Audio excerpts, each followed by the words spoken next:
Karena tadi kita belajar tentang bagaimana menampilkan uji korelasi Pearson dan Spearman, tapi dua-duanya itu adalah numerik-numerik. Sekarang kita akan coba latihan menggunakan uji Spearman dan Kendall yang jenis datanya itu ordinal-ordinal. Jadi kita kembali lagi ya ke materi tadi. Jadi sebenarnya di uji ini itu yang linear, tadi kan numerik-numerik kita sudah coba yang Pearson karena tadi sebaran datanya linear, sebaran datanya normal dan juga memenuhi asumsi linear.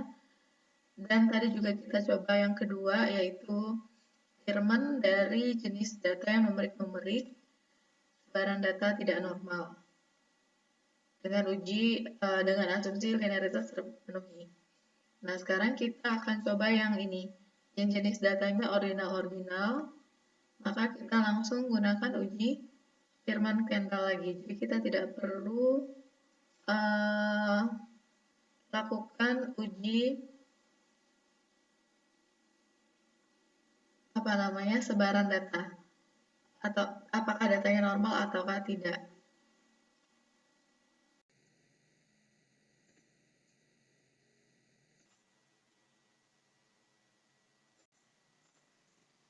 Sekarang kita akan coba untuk melakukan uji Spearman yang jenis datanya itu ordinal-ordinal. Jadi di sini kita punya data yang tadi kategori yang numerik ya, depresi dan ansietas, skor depresi dan skor ansietas. Ini keduanya tadi sifatnya numerik, ini juga numerik.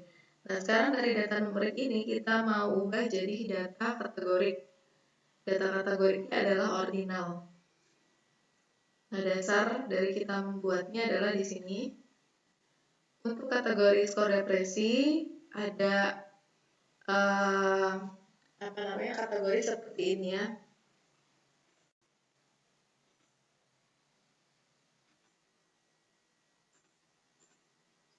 Jadi penentu dari depresi dan ansietas itu kita gunakan jadi skor depresi ada kategorinya dan seperti ini, dan ada kategori juga untuk skor ansietas. Sekarang kita akan coba buat kategorinya terlebih dulu, baru kita nanti akan lakukan uji Spearman untuk yang ordinal-ordinal. Caranya untuk membuat kategori tersebut, maka kita harus ubah dulu data ini menjadi dari numerik menjadi kategorik dengan cara kita lakukan transform, pilih transform lalu record. Jadi perintahnya adalah record ya dari menu transform. Record into different variable supaya kita tetap punya data yang lama. Lalu di sini kita masukkan skor depresi. Depresi adalah nama variabel yang lama, lalu kita ingin buat variabel yang baru yaitu namanya depresi A, yaitu kategori depresi. Change, lalu alt n new variabelnya. Nah, kita kembali lagi ke sini tadi. 0 itu kalau 0 sampai 25. Berarti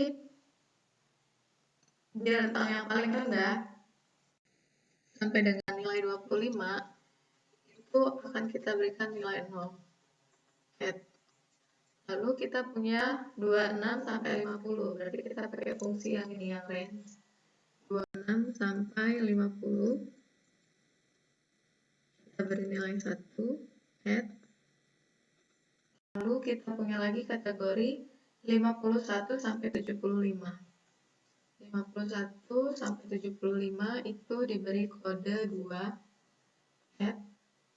Lalu kita punya yang terakhir ini lebih dari sama dengan 76, kita beri kode 3. Karena lebih dari sama dengan 76, maka kita bisa isikan di sini. Sama dengan 3. Nah, kalau masih bingung dengan cara ini, sebenarnya kita sudah bahas di sekitar pertemuan 2 minggu yang lalu kalau nggak salah ya. Mungkin bisa dilihat lagi catatannya. Setelah ini continue.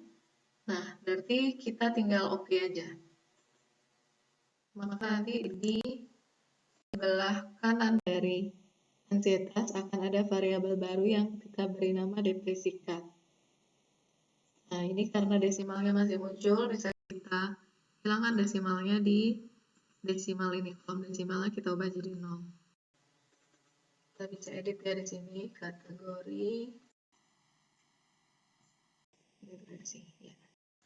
Lalu kita ingin melakukan kategori juga untuk yang ansietas. Caranya seperti tadi, kita record dengan cara klik dulu transform, lalu record into different variable supaya kita punya variabel ansietas yang lama dan juga yang sudah dikategorikan. Lalu kita pilih yang ansietas ini, pindahkan ke kanan. Lalu kita beri nama baru, ansietas cut.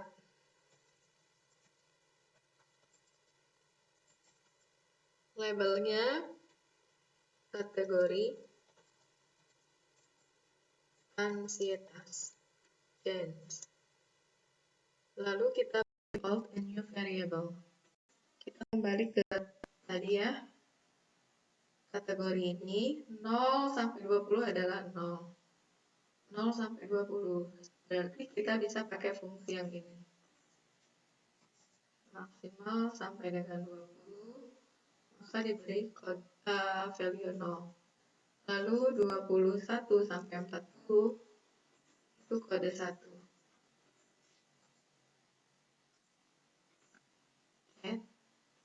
Lalu 41 sampai 60 itu diberi kode 2, diberi value 2. Lalu ada lagi lebih dari sama dengan 61 itu diberi kode 3. Karena lebih dari sama dengan 61, maka yang tepat adalah di bagian ini, kode 3. Add ya. Lalu continue. Oke. Nah, di sini kita buat 0 desimalnya supaya tidak ada muncul koma. Nah, di sini sudah ada value-nya, tapi labelnya belum ada. Maka kita tambahkan di sini di bagian value-nya. Kita kembali ke definisi yang tadi, kategori yang tadi. Depresi 0 itu minimal. Lalu 1 itu ringan, rendah. Lalu 2 itu sedang. 3 itu parah.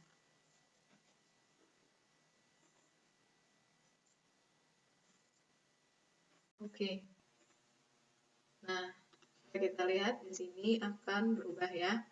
Jadi value-nya tetap 0123, tapi labelnya yang sudah muncul.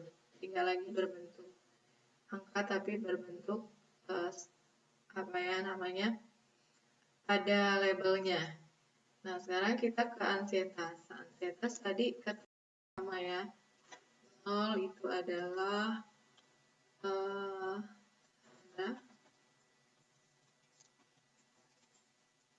1 itu adalah sedang.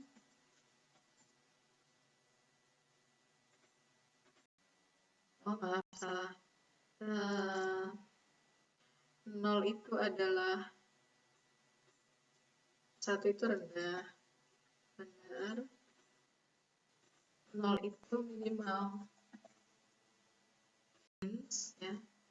Nah, tadi kita sudah masukkan, jangan add. Lalu sekarang kita kasih kode yang 1.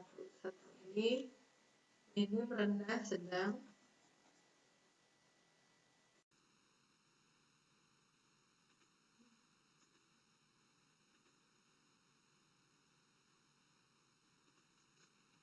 Ya, add. Lalu 3 ini adalah, maaf ini salah ya, coba ini bukan rendah, ini rendah sedang, hence lalu kita sekarang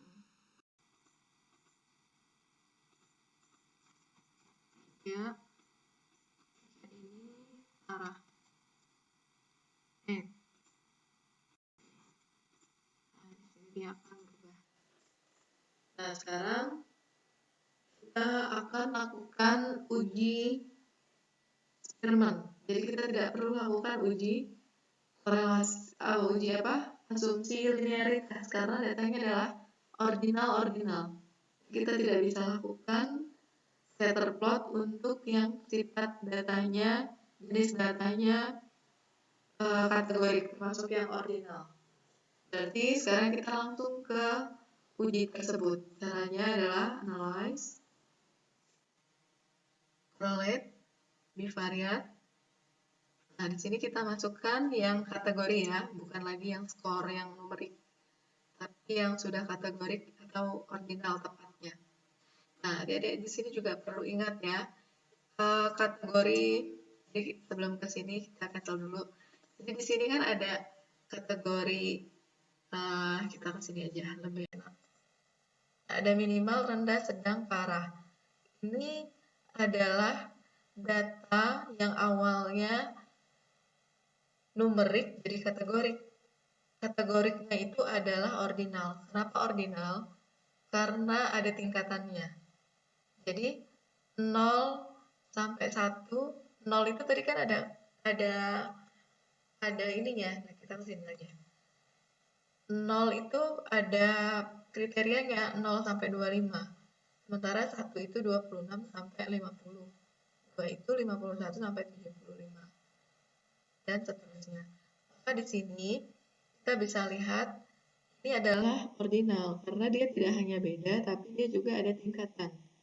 Ada yang lebih rendah, ada yang lebih tinggi gitu. Begitu juga dengan skor ansietas. Maka kedua kategori ini jenis datanya adalah ordinal dan ordinal. Jadi itu juga harus difahami ya ketika kita mengolah data. Lalu sekarang kita kembali ke yang tadi, kita lakukan uji korelasi, analyze, correlate, bivariate. Lalu kita pilih yang kategori depresi dan kategori ansietas karena kita mau keluarkan Spearman untuk yang ordinal-ordinal. Nah, di sini kita bisa pilih apa yang kita inginkan. Kalau Pearson sudah tidak mungkin karena ini ordinal. Pearson itu kalau numerik dan dia distribusi datanya normal. Nah, pilihannya antara Spearman atau Kendall. Nah, kapan kita pakai Kendall? Kapan kita pakai Spearman? Sebenarnya boleh dua-duanya ya, boleh pilih salah satu maksudnya, boleh Spearman atau Kendall. Tapi dari beberapa artikel yang diperoleh, sebenarnya Kendall ini lebih baik. Dia tidak, kalau jumlah sampelnya kecil, dia masih bagus gitu, masih menghasilkan perhitungan yang baik. Gitu. Tapi kalau Spearman dia terpengaruh. Cuman karena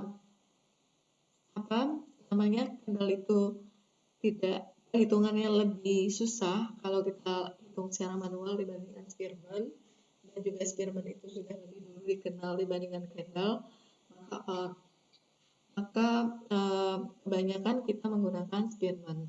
Coba kita keluarkan dua-dua nilainya ya dengan cara keluarkan Spearman dan Kendall, atau kita Spearman dulu aja, Spearman, oke. Nah, jadi akan muncul nilai Spearman rho-nya. Jadi terlihat bahwa value-nya 0,00, artinya korelasi antara kategori depresi dengan kategori ansietas itu bermakna secara statistik. Jadi ada korelasi secara statistiknya.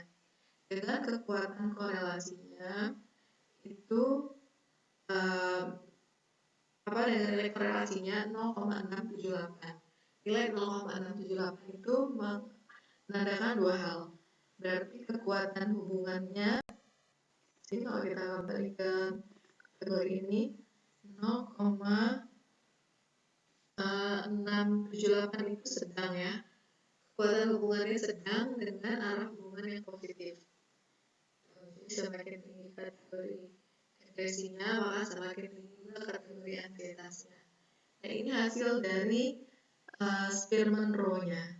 Coba kalau kita keluarkan nilai Kendall-nya. Sekarang kita ingin mengeluarkan nilai Kendall-nya. Kita coba bandingkan ya. Caranya analyze, lalu correlate, bivariate, sama seperti yang tadi. Hanya saja kita pilihnya, tadi kan Spearman. Karena kita pilih yang Kendall saja. Kalau mau dikeluarkan bersamaan juga bisa langsung, berarti dua-duanya kita pilih. Ini kita pilih Kendall-nya aja. Oke. Lalu muncul seperti ini. Dari sini terlihat nilai dari Kendall-nya 0,656. Kita bandingkan dengan Spearman. Kalau Spearman tadi 0,678, kalau Kendall 0,656. Jadi tidak terlalu begitu jauh berbeda ya untuk di kasus ini. Dan signifikansinya juga sama-sama tidak berbeda gitu. Jadi memang Kendall dan Spearman ini sama-sama bisa kita gunakan untuk yang ordinal. Tapi memang ada yang mengatakan kalau Spearman itu Kendall itu lebih baik sebenarnya daripada Spearman. Cuman karena Spearman itu perhitungannya lebih mudah, kalau kita hitung secara manual, dan Spearman itu juga sudah lebih dulu dikenal daripada Kendall, maka lebih banyak yang menggunakan Spearman. Gitu. Nah, nanti kalau misal ditanyakan mana yang digunakan, ya boleh keduanya.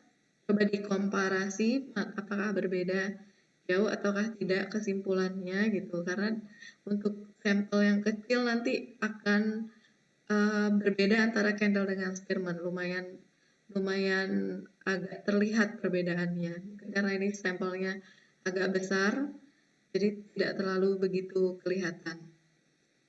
Seperti itu, mudah-mudahan bisa dipahami. Terima kasih. Wassalamualaikum warahmatullahi wabarakatuh.